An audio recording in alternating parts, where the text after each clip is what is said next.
Afghan officials say the number of people killed in Thursday's massive U.S. bombing of the country has risen to 94. The U.S. military dropped its largest non-nuclear bomb, dubbed the mother of all bombs, on a mountainous area in the eastern Nangarhar province. Washington claims that the bomb, containing 11 tons of explosives, targeted a cave complex allegedly used by Daesh terrorists. Afghan officials say that all of those killed in the attack were terrorists. There has been no independent assessment of the casualties or damage as of yet. Both U.S. President Donald Trump and his Afghan counterpart Ashraf Ghani have thrown their support behind the bombardment. But many Afghans, including former President Hamid Karzai, have condemned the U.S. for using Afghanistan as what they call a testing ground for new and dangerous weapons. The fact is that America uses their big bomb here to test its effectiveness. If America wants to eliminate Daesh, it is very easy because they have created this group. Daesh is the enemy of Afghanistan. I wish that America in reality targeted Daesh, but there are children there and they had casualties from this bombing. Not only do I condemn this, the whole world condemns this action. Was this bombing indeed for the elimination of Daesh? I don't believe. These are all actions imposed on Afghanistan for a proxy war.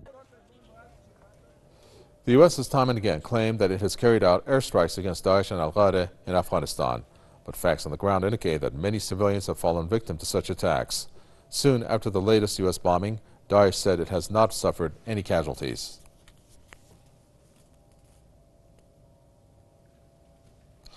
Mojgan Sababi Esfahani is a war zone contamination researcher who joins us in the studios to elaborate more on what has happened here.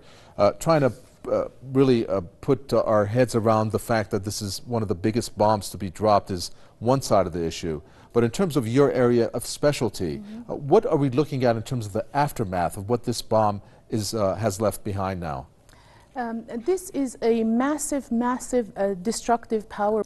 It was initially made in 2002 by U.S. Air Force, and its primarily purpose is to create intense fear in a population. It has, as I said, incredible destructive power equal to 11 tons of TNT. And it was for the first time that it was used. It's called mother of all bombs. And its main feature is that it penetrates very deep into the earth. Because of this capacity, a lot of scientists suspect that it contains depleted uranium compounds. What the U.S. has used elsewhere in the Middle East, Iraq, and also Syria, and has continuously denied using it in Syria. So we suspect, highly suspect, that this bomb also contains uranium compounds. The bomb itself contains other toxic material, and the substances in it, used in it, can remain in the environment for decades to come and create all kinds of epidemics, including cancers, birth defects, and other health problems for the population. Correct me if I'm wrong, but some of these deficiencies or deformities, for example, that may arise from, for example, the contamination that has occurred, maybe it's not going to surface until years to come. As a contamination researcher, will you be able to, were you to be deployed to the scene, be able to examine the soil or the environment to see perhaps what was contained in the explosives or what was actually dropped? If these areas are available to scientists, it's very easy to tell what was in the bomb.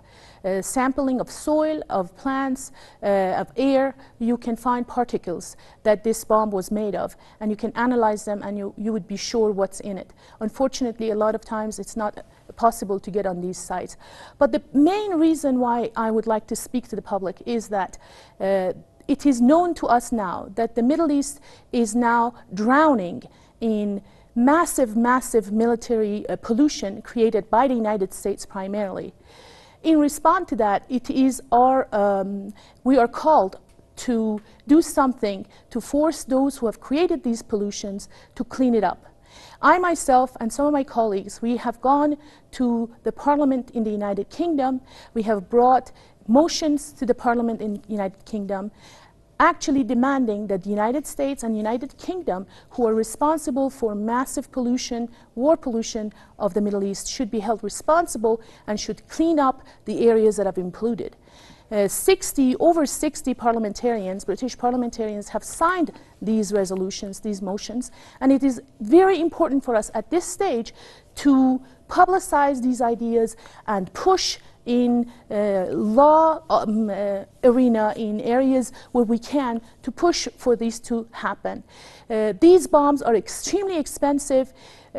Cleaning up procedures will not be nearly as expensive. We must push for US and UK to be held responsible and clean up pollution in the Middle East, which they have created. Thank you so much for your thoughts. Mojgan Sababi Esfahani, war zone contamination researcher in the studios with her comments. Thank you.